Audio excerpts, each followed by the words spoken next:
A very good morning to all students. Once again, we are coming to introduce a new type of the board question which are related to the very important topic, that is in death and death of a partner and dissolution of partnership firm.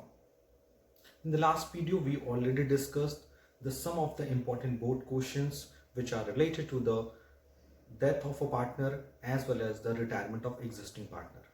So in this video, let's discuss the some of the important board questions which are related to the dissolution of partnership form. So before starting the solving of the very important chapter board question which are based on the dissolution of the partnership form, let's discuss about the difference between dissolution of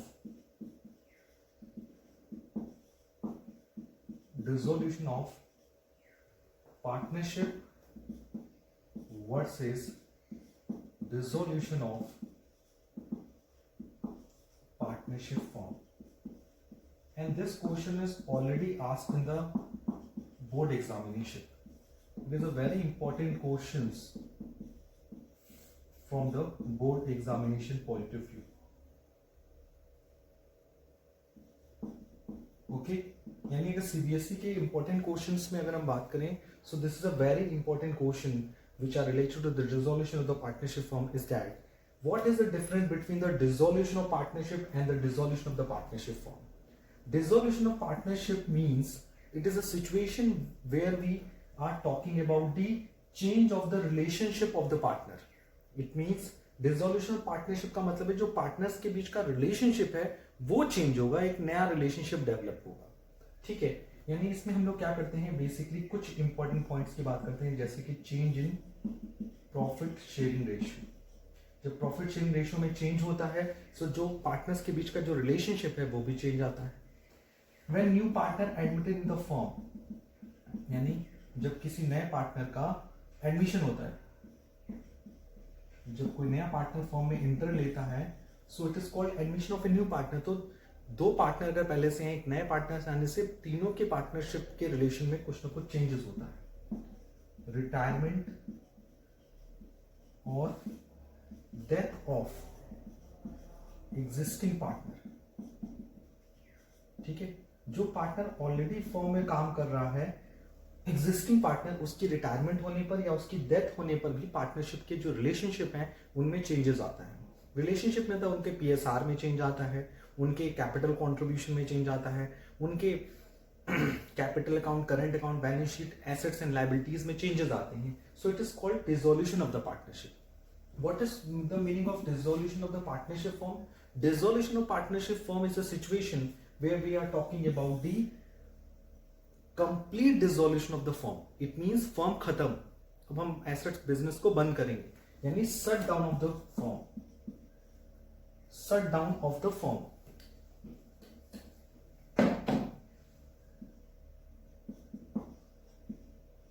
shut down of business firm, यानी हम इसमें क्या करते हैं, business firm को shut down करते हैं यानी खत्म करते हैं. एंड न्यू बिजनेस क्या सॉरी इस सिचुएशन में हम क्या करते हैं, ऑल द एसेट्स को हम लोग क्या करते हैं, सोल्ड करते हैं, सेल करते हैं, और फिर उस एसेट सोल्ड से जो पैसा आता है उससे लायबिलिटीज को क्या करते हैं, पे ऑफ करते हैं. यानी you can see that if we are talking about the difference between the dissolution of partnership and the dissolution of partnership firm, so you can see that dissolution of partnership means it is a situation where we are talking about the relationship between the partners. Means the old agreement will be comes to an end and the new agreement will be recreated. It is also known as a reconstitution of partnership firm. It is also known as reconstitution of partnership form. यानी कि dissolution of partnership को हम लोग क्या बोल सकते हैं, partnership firm का एक बार फिर से हमने रिकॉन्स्टिट्यूट किया, एक बार फिर से निर्माण किया, उसका कॉन्स्टिट्यूशन चेंज कर दिया, यानी उसका पीएसआर चेंज हुआ, या फिर या तो नया पार्टनर एडमिट हुआ, या तो पुराने पार्टनर रिटायर हो गए हो, या उनकी डेथ हो गई हो. उसी तरह से जब हम बात करते हैं डिसोल्यूशन ऑफ पार्टनरशिप फर्म की, यानी जब पार्टनरशिप फर्म डिसॉल्व होती है, बंद होती है, तो उसको बोलते हैं shut down of the business firm, यानी बिजनेस फर्म बंद हो गई. अब उसके एसेट्स को हम सोल्ड आउट करेंगे और उससे लायबिलिटी पे ऑफ करेंगे. सो this is an biggest and very important difference between the dissolution of partnership and dissolution of partnership firm. एक क्वेश्चन और भी जनरली इस चैप्टर में पूछा जाता है, वो है the very important question is if you're talking about the dissolution of the partnership firm, okay, so in this situation what is the difference between realization expense versus dissolution expenses? ये basically कुछ students के through पूछा जाता है. Sir कभी कभी हम question में देखते हैं रियलाइजेशन एक्सपेंस लिखा हुआ है, कभी कभी क्वेश्चंस में लिखा होता है डिसोल्यूशन एक्सपेंस. देखिए दोनों में बेसिकली डिफरेंस क्या है कि realization expense is an expense which are incurred by the firm or by any partner for the realization of the assets. यानी जब हम एसेट्स को सोल्ड आउट करते हैं तो कुछ खर्च करने पड़ते हैं, जैसे ब्रोकरेज देना पड़ता है, कमीशन देना पड़ता है. So realisation expense is an expense which are incurred by the partner और the firm for the realisation of the assets. यानी कि expense incurred on realisation of assets को सोल्ड करने, यानी एसेट्स को रियलाइज करने के लिए, एसेट्स सोल्ड करके realisation of money from sale of assets, from sale of assets. और हम लोग बात करें डिसोल्यूशन एक्सपेंस की.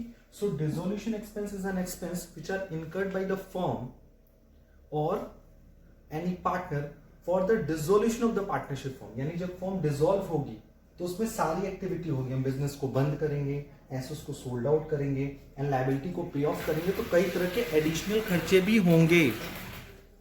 Okay, so dissolution expense is an expense which are incurred by the firm or the any partner for the complete activity which are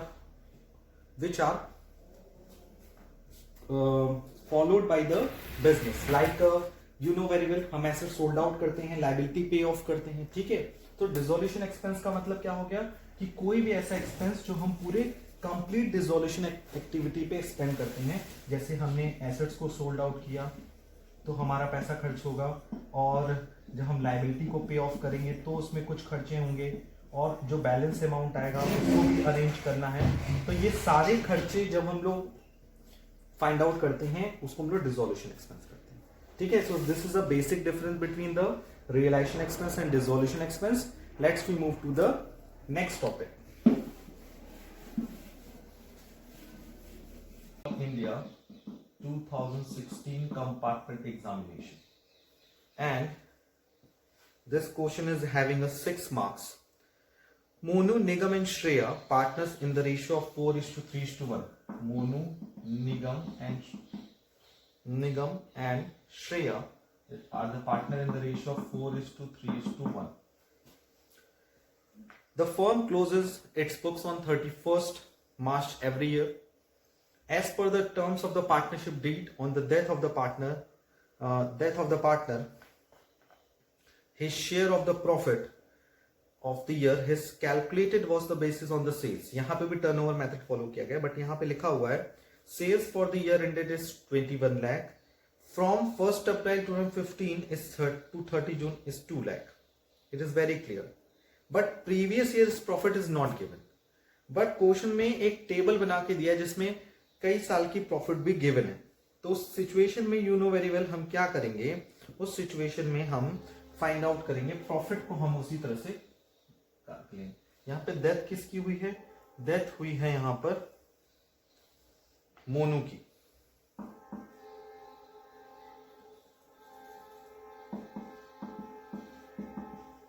okay, so profit का formula अभी हमने लिखा, मोनू शेयर ऑफ प्रॉफिट किस method से, turnover method से.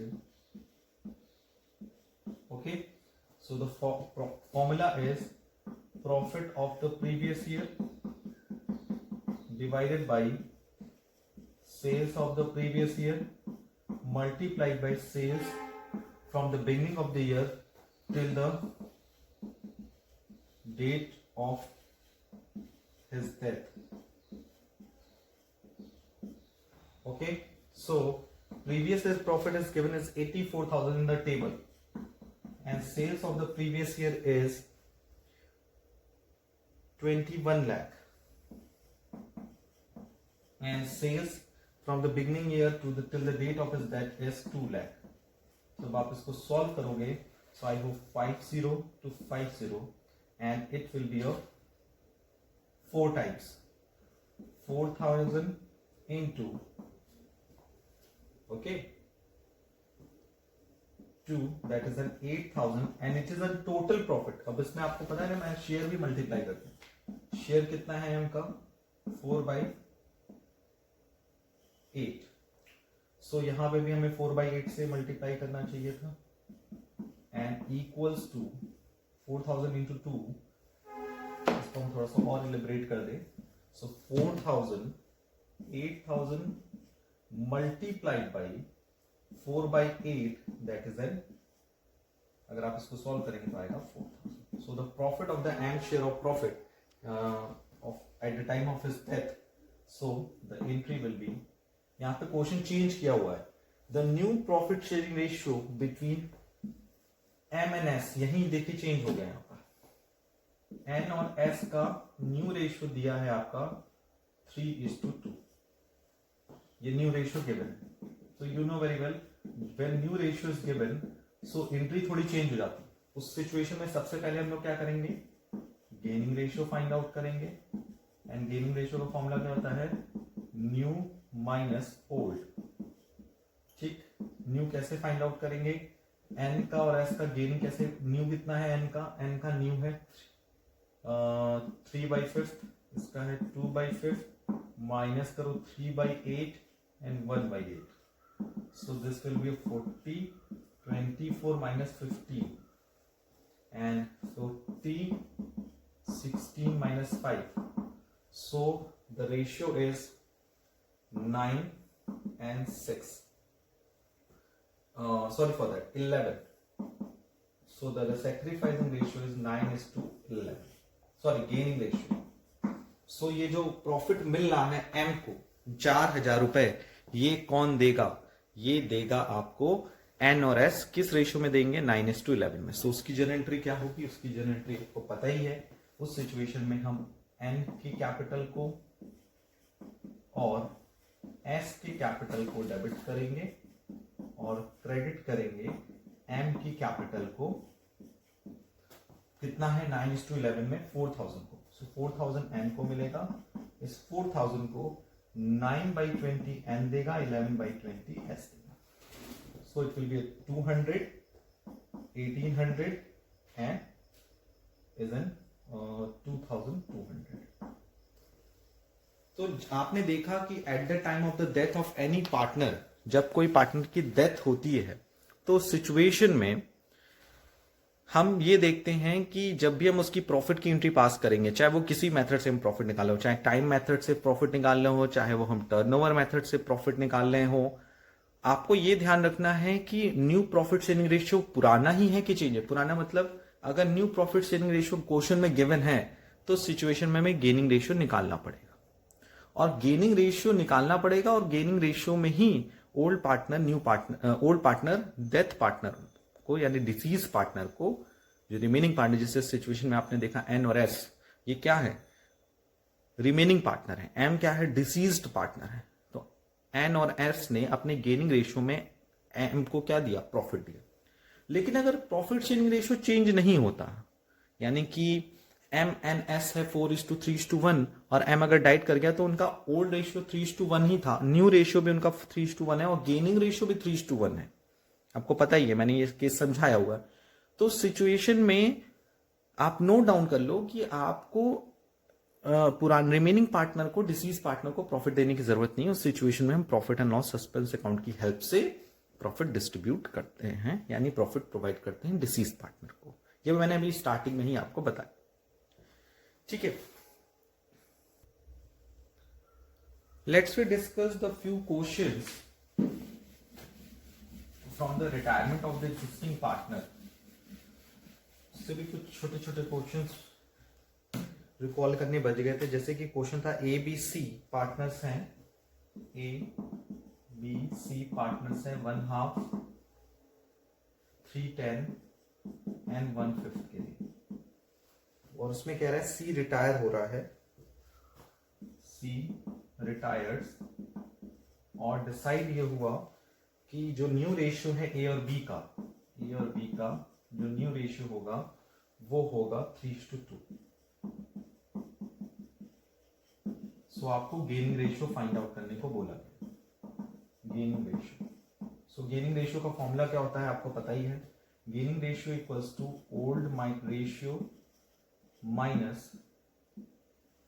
New ratio minus old ratio.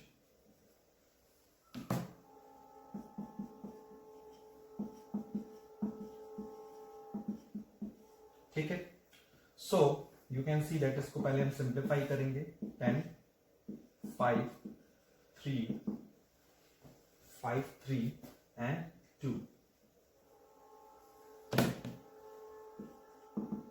Okay, 5:3:2। सो ए और B का gaining निकाल लो, ए और बी। ए का न्यू क्या है 3/5, बी का न्यू क्या है 2/5, और ओल्ड क्या है ए का 5/10 और बी का क्या है 3/10। तो जब आप इसको सॉल्व करोगे तो 10 6 - 5 और इसका 10 4 - 3। सो ये आप देख रहे हो इक्वल आ रहा है।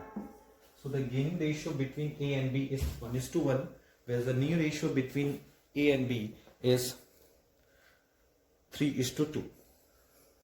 Okay, so after discussing the questions, both questions related to the retirement and the death of the existing partner, let's we take the few questions related to the dissolution of partnership form. Dissolution of partnership form. If we are talking about this chapter, so you know very well, dissolution of partnership form से basically दो तरह के questions पूछे जाते हैं, एक general entries and second the preparation of realisation account, partners capital account and bank account. और ये जो जनरल एंट्री पूछी जाती है डिसोल्यूशन ऑफ पार्टनरशिप फॉर्म वाले चैप्टर से, ये जो जनरल एंट्रीज होती है रिलेटेड होती है बेसिकली दो कॉन्सेप्ट से।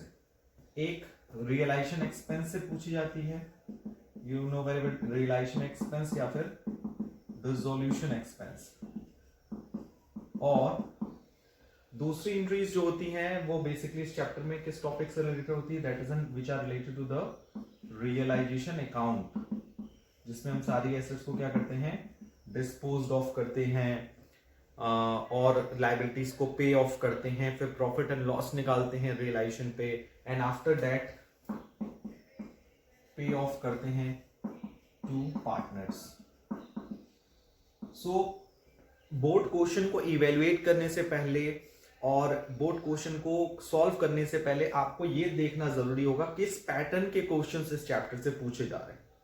सो डिसोल्यूशन ऑफ पार्टनरशिप फॉर्म में अगर हम लोग कॉन्सेंट्रेट करें तो बेसिकली दो टाइप के क्वेश्चंस पूछे जाते हैं बोर्ड एग्जाम में। The first question which are related to the general entries and second question which are related to the preparation of realisation account, partners capital account and the bank account. And general entry जो पूछी जाती है वो पूछी जाती है realisation या फिर डिसोल्यूशन एक्सपेंस से, या फिर रियलाइजेशन अकाउंट पे ऑफ टू द पार्टनर से पूछी जाती है।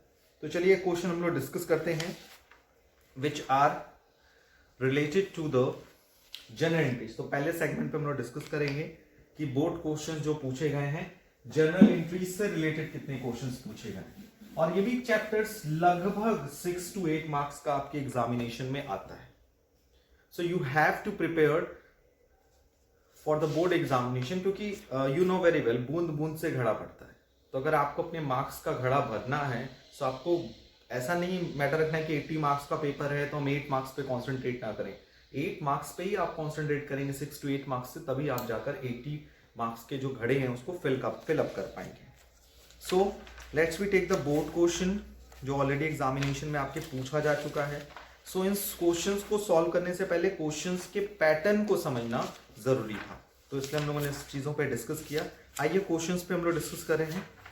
क्वेश्चंस जो हैं वो, जैसे पहला क्वेश्चन है वो आपके पूछा गया है 2013 में. बहुत ही सिंपल सा क्वेश्चन पूछा गया था. So question number 1 of this chapter, that is in general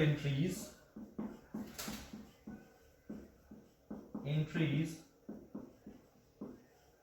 related to realization expense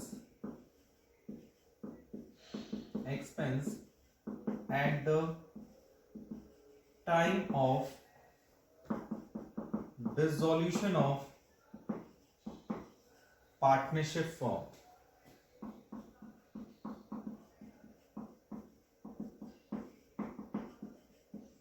ठीक है, यानी you have to pass the journal entries which are related to the partnership, which are related to the realization expense at the time of the dissolution of partnership firm. And this question asked in the year 2014, all India. The first transaction is realization expense of rupees 5,000 paid by Ram. Realization expense rupees 5,000 were paid by Ram. यानी realization expense है 5,000 रुपए, जिसे किसने पे किया? राम ने. So you know very well, जब कोई पार्टनर, ये paid by partner Ram, Ram जो है फर्म का क्या है? पार्टनर. तो सिचुएशन में एंट्रीज क्या होती हैं? Entry will B realization expense account debit to Ram's capital account, and the amount will be a 5,000. Number second, B. Clear is that realization expense 4,000 paid by firm. Realization expense rupees 4,000 paid by firm, यानी firm ने पे किया on behalf of Rohan, on behalf of Rohan, a partner. यानी रोहन जो था वो firm का partner है. रोहन क्या है? सॉरी, यहां राम मैंने लिख दिया है. चलो सपोज राम जो है वो फर्म का पार्टनर है और उसके बिहाफ ने फर्म ने क्या कर दिया? रिलेशन एक्सपेंस पे कर दिया. तो उस सिचुएशन में मैंने बताया था आपको, फर्म किससे पैसा लेगी? राम से पैसा लेगी, और उसके पास से क्या चला गया? पैसा चला गया 4,000. So the entry is Ram's capital account debit to cash account. Cash या बैंक आप कुछ भी ले सकते हैं. Next is the very tricky question, realisation expense rupees 5,000 paid by Ram from his personal account for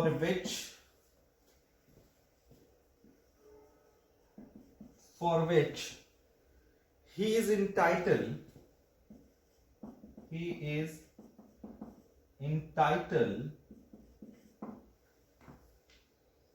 a remuneration of rupees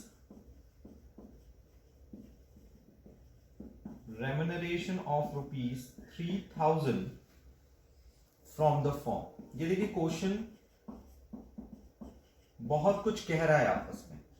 question ये कह रहा है कि रियलाइजेशन एक्सपेंस 5,000 रुपए हुआ, जिसे किसने पे किया? फर्म ने पे किया.